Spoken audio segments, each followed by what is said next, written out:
Well, the wait is almost over. Less than 24 hours from now, the Beavers will take the field the first time at Winona State. The last meeting, BSU lost a close one, 2017 at home 2 seasons ago. The Warriors, well, they're coming off an 8-3 campaign with plenty of experience returning defensively, including 7 starters, and the reigning #1 scoring and total defense in the league, only allowing 17 points a game. But the NSIC's returning top offense takes it as a challenge early on. Absolutely, but we're not going to look at the stats. We'll take it one play at a time, and the better team will end up winning this game, and I feel like that'll be us. Get Jordy into a rhythm. That's, he's kind of our lifeblood of our team. Where he goes, we go.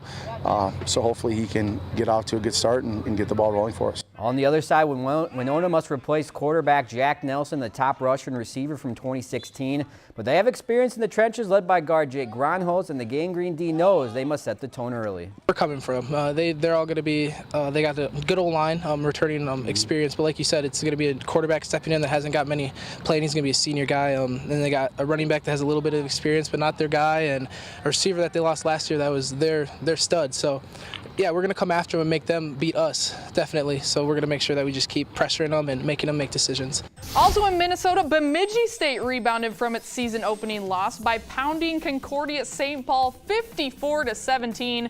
Jordan Hine tossed 4 touchdowns to lead the Beavers, but he got plenty of help from the running game. Michael Washington and Tahi Nomain each surpassed the 100-yard mark on the day. Well, football was back at the Chet Saturday afternoon, and the Beavers were anxious to bounce back after their season-opening loss. In town, Concordia St. Paul sitting 1-0 after a shutout victory week 1, and what a beautiful day it was for some football. Also the annual Shrine game for BSU, and they set the tone opening drive. About 7 plays, 75 yards. Jordan Hine to Blair Van Ness for the 21-yard score. 2-point conversion good, 8-0 Bees. But this is an offense of big plays, and did they show it? First, Andrew Lakowski on the screen. Makes a couple guys miss, then off to the races. 76 yards for the score. BSU up 17-zip early, then just moments into the second quarter. Mikey Washington's turn, and he breaks out the Jets on the outside. All the way down the sideline, 68 yards to the house. Beavers by 24, but as good as the offense was, the defense was swarming. And what about John Vogler? A pick 6 week 1, interception earlier in the game, then this, his 3rd pick of the season. Takes it all the way back to the house, his 2nd touchdown of the year.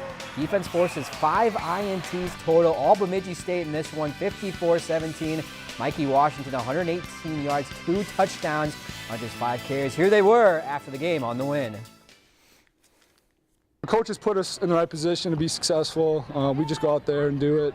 But yeah, we schemed them up really hard, tried to bounce back from Winona, and evidently we did, and got the win. It was very big that we got going this week because we have a stable of running backs who can run the ball.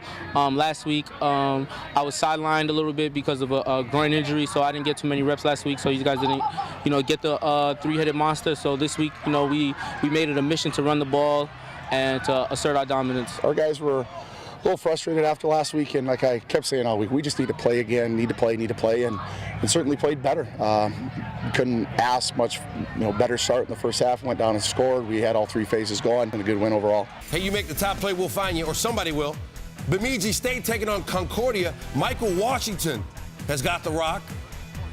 And look at Michael Washington go. Wait a minute. He's not down. Had the camera on the wrong dude, apparently. Everyone thought he was down. Because Michael Washington's still rolling. Bemidji State won 54-17. Let's take a look at this weekend's highlight tape, starting with Southwest Minnesota State at Bemidji State. It was homecoming for the Beavers in this one. They put on quite a show.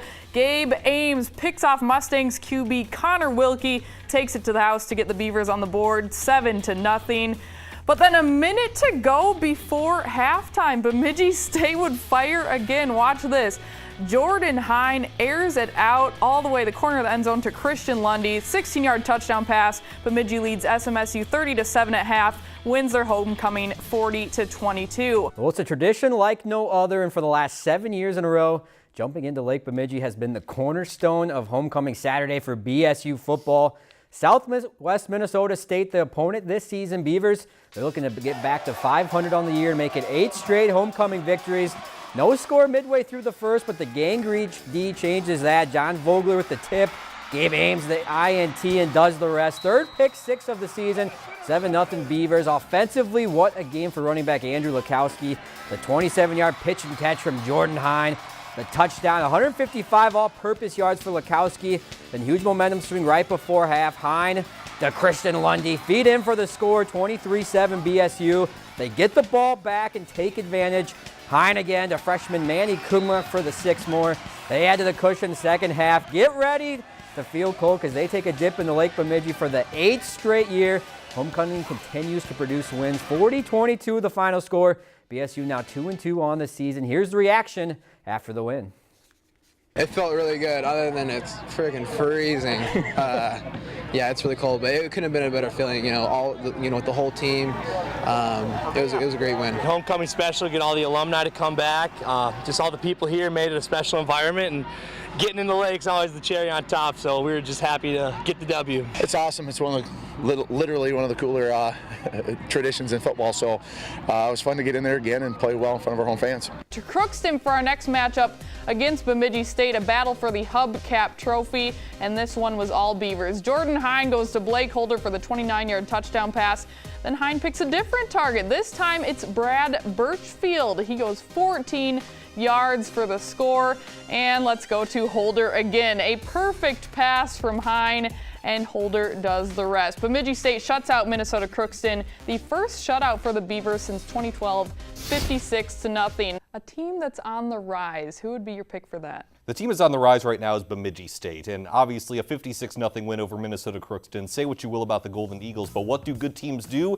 They win on the road no matter who their opponent is. This is a BSU team that looked really good on homecoming against SMSU just 2 weeks ago. That evened the record at 2-2. Now the question then was, would they have momentum heading into division play? And they certainly showcased it at Minnesota Crookston. Jordan Hine with another 3 touchdowns at quarterback. The defense was lights out as usual. The Beavers, after losing week 1 to Winona State, a great defensive team, as I mentioned previously, and losing kind of a crazy, wacky game to Augustana in week 3. Bemidji State seems to have the ship sailing in the right direction, and they have a very favorable schedule over the next couple of weeks before they face UMD on October 26th, which is on Thursday Night Football right here on Midco SN, by the way. But the Beavers can climb back up the standings quickly before that game on October 26th, so I see the Beavers as the team on the rise the most in the NSIC. Well, BSU football looking for their 3rd straight win Saturday, hosting UMary.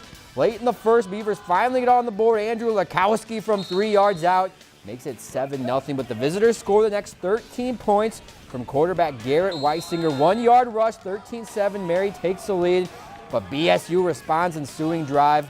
It's Lukowski again. Give him his 2nd score of the day. They go back ahead by 1. Then second half, another one of the 3-headed monsters, Tahino Main, the freight train, muscles his way in. Beavers now up 11, but they're not done. It's Lukowski again. Can he get a 3rd? Yes, he can. From Jordan Hine, pitch and catch, 24 unanswered. Then just seconds into the 4th, the icing on the cake. Hine to Christian Lundy. That's money. How about 31 unanswered points for the Beavers? And they cruise to their 3rd straight win, 45-19. Now 4-2 on the season. I thought we came out good, had a good scheme set up, but just trying to do a little too much at times, and that's where they got outside on us and got some yards on us. But it was fun. I love playing downhill physical football, so it was a fun game. Every week, we look to pound the football. When we pound the football, it opens up a lot of things for our offense, for Jordy and just as a whole, and we start to get in a sync, and it's really hard to stop us. If we can run the ball and stretch teams out and let Jordan be an athlete, which he made some really good plays with his feet and then dump the ball off. So that's when they're at their best, and I thought you saw that in the second half. Who do you got for MVP this week? It'll be another running back, and he's not the NSIC Offensive Player of the Week, but I'm going to go say it's Bemidji State running back Andrew Lukowski. Career-high 163 rushing yards on the ground, along with 3 total touchdowns in the Beavers' 45-19 win over UMary. Now, part of the reason I say it's him is because not only did he have a career game on the ground, but he showed just how dynamic the BSU offense can be. People know that quarterback Jordan Hine can throw and can run, but the ground game is starting to pick things up. Lukowski now 4th in the conference in total rushing yards, and he leads the league among NSIC North running backs specifically. Bemidji State's won 3 games in a row now. They've scored more than 40 points in each contest thanks to a balanced attack and a junior running back that's starting to come into his own. This is the Bemidji State team we thought we were going to see to start the season. They had the tough loss at Winona State to open things up where they only had 20 points. Then they had a tough overtime loss at Augustana, gave up that 4th and 20. They don't give that up. They're actually 5-1 instead of 4-2. But Bemidji State definitely turning things around, definitely showing the high-powered offensive capabilities we thought they would have coming into this season. I remember they were your preseason pick, David. Now they're starting to prove it a little bit. And let's show you the highlights from all 7 Saturday games, starting with Bemidji State at Minot State, a battle of the Beavers in this one, and it was all Bemidji State in the first quarter. Halfway through the first frame, quarterback Jordan Hine runs off the speed option. He takes it 42 yards to the house, puts Bemidji State up 7-zip. Bemidji State leading 19-0 after 1, but Minot State strikes first in the second. Larry Overstreet, and it's 19-7 Bemidji. This one would be all Bemidji State, though. Early third quarter, Jordan Hine to Christian Lundy, 5-yard touchdown pass. Bemidji State rolls Minot State 42-14. Well, to the turf, the winning streak has reached 4 for the BSU football team, outscoring their opponents 181-55. The improvement of the running game and defense, forcing 3-and-outs and turnovers, have been a big part of the recent success. Next up, 3-4 Northern State, who BSU beat at home last season on a last-second field goal. And with Duluth on the horizon for next Thursday, they must take care of business in Aberdeen this weekend. They've had a brutal schedule from the south and leading into the north. So we're going to have to play well. It's their senior day. It's always going to be a wind issue out there or a weather issue, it seems like. And to be honest with you, it's always a tough game against Northern State. We've been able to run the ball really well. That's spread out our pass game. Everybody's getting involved pretty well, but it's kind of something that we're excited that we've been winning, but we got to put it in the past, and now crunch time is the last 4 games. We're a pretty emotional team. We ride our highs pretty high, and so when our offense gets hot, our defense feeds off that, and we want to keep them going. We want to get that ball right back to them. Nice to see them score. It's a lot more fun celebrating touchdowns when you're up pretty big. And so I think we're going to try to keep doing that this weekend. So BSU looking for win number 6 in their 5th straight tomorrow afternoon, 2:30 kickoff. Aberdeen, a busy place for pheasant hunting this weekend, but also for football, welcoming Bemidji State. Nick Trewin gets the Northern State Wolves on the board with this 20-yard touchdown run, 7-zip NSU. But here comes Bemidji State. Andrew Lukowski would bring it around the edge, and he sprints this one all the way into the end zone, bringing the score to 37-17, and the Beavers go on to win 44-17. If we're going to pick one playmaker for the MVP of Week 8, who would you pick? It's become cliche, but I'm going to go with Bemidji State's Andrew Lukowski again for the 3rd straight game. He set a new career high in rushing yards. Last week it was 184 in Bemidji State's win over Northern State, and he salted away, as you saw in the highlights, with a big 70-yard touchdown run late in the 4th quarter. He and Tahi Nomain have provided a rushing attack that's one of the best in the country, let alone the NSIC. And Lukowski's versatility also comes into play here. He can catch the ball to the backfield. He's flexible, being that flex back. Credit to the Beavers' offensive line for creating running lanes that have allowed Lukowski to shine. And as I've mentioned previously, his ability to attack gaps not only runs up his stats, but it eases things for the passing game as well. Jordan Hine, a bit of an underrated passer kind of when we talk about all the big playmakers. He still has 22 touchdown passes. He leads the conference in touchdown passes. It's Lukowski getting the accolades right now, but again, that's just freed things up for Hine. That's why Bemidji State's offense has scored more than 40 points in 5 straight games. Yeah, a team that's definitely on the rise, and he's a huge reason for it. It's now a huge week in Week 9. A lot of big matchups ahead. What are you looking forward to? Well, there are a couple big games on the schedule. We've got excellent matchups, but we're going to start with our Thursday night game right here on Midco Sports Network, and what I think is going to be the Thursday game of the year. Minnesota Duluth at Bemidji State. Both of these teams are 6-2, 4-0 in division play. Keep in mind, both have followed a similar path this season. They both started 1-2, unprecedented to see both these teams below 500, but since that time, they've each won 5 in a row. For the visitors from UMD, it's been defense of late. Back-to-back shutouts against Northern State and Minot State. First time that's happened for UMD since 1984. score. They're playing lights out right now. They're going to need that defense to be on its P's and Q's this week against Bemidji State. Quarterback John Larson is starting now after returning from injury, and he had an efficient game, balancing both the pass and the run. On the other side for Bemidji State, it's been all offense. As I mentioned, the Beavers have scored 40 or more points in each of their last 5 games, and like UMD, they're also doing it with a balanced attack. I mentioned already Andrew Lukowski, as well as Jordan Hine through the air. So this is strength against strength. You're seeing a bunch of different playmakers come up for Bemidji State. Hine completed passes to 8 different receivers on Saturday.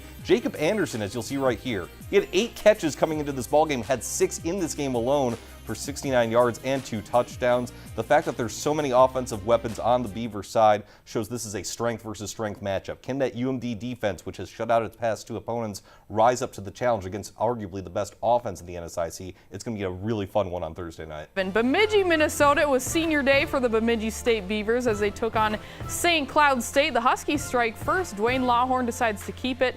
3 yards up the middle for the score, 7-zip Huskies. Halfway through the second quarter, Jordan Hine airs it up for Jacob Anderson, who comes down with it in the corner of the end zone. It's all tied up now at 7-7. Both teams would exchange field goals, but late in the fourth quarter, Andrew Lukowski bulldozes his way in from 7 yards out for the go-ahead score.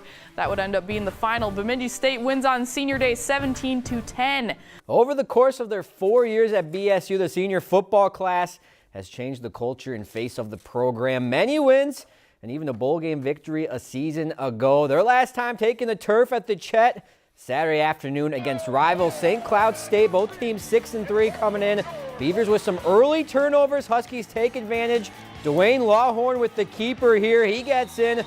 They're up 7-0, but BSU answers in the second. Jordan Hine, Jacob Anderson, 19 yards for the score. We're all tied at 7. Beavers were down 3 at the break, but the defense stingy the rest of the way. E.J. Olszewski says, I'll take that. His 5th pick of the season. The gangrene deep in Husky territory. Isaac Onru ties it at 10 with the field goal. Beavers take the first lead of the game in the 4th. Andrew Lukowski from 7 yards out to go up a score. Last chance for St. Cloud, but the BSU defense stands tall. Tristan Ross, the pride of Little Falls, jumps in front for the interception. Their 3rd takeaway of the game to seal the victory, 17-10. Coach Bolte, how's that for a home finale win?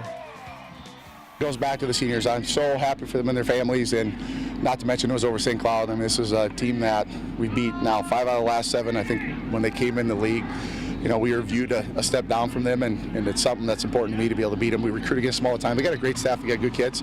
So it's a big win for that, and just proud of our players. When one end isn't doing so well, we pick each other up, and we just kind of draw a line in the sand and hang in there and give the offense a chance. You know, they struggled a little bit, but, you know, they really turned it around after halftime, and it was just a great team win. Special. I mean, we got 22, 23 seniors, and I mean, I love these guys. You know, we came into a program that was in the bottom of the ranks and coming out, and now we kind of got a name for Bemidji, putting them on the map. So, you know, it was a special last game at the Chet, so I'm excited what the future holds for these guys.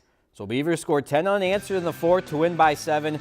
They now improved to 7-3 on the season. Bemidji State traveled to Moorhead to try and bring the battle axe home. They succeeded. They notched a 45-14 win thanks in part to this 27-yard touchdown run by Manny Kugma. And then Jordan Hine finds Jacob Anderson for 6 coming up right here. Short yardage. Hine to Anderson in the back of the end zone. That puts the Beavers up 17-0.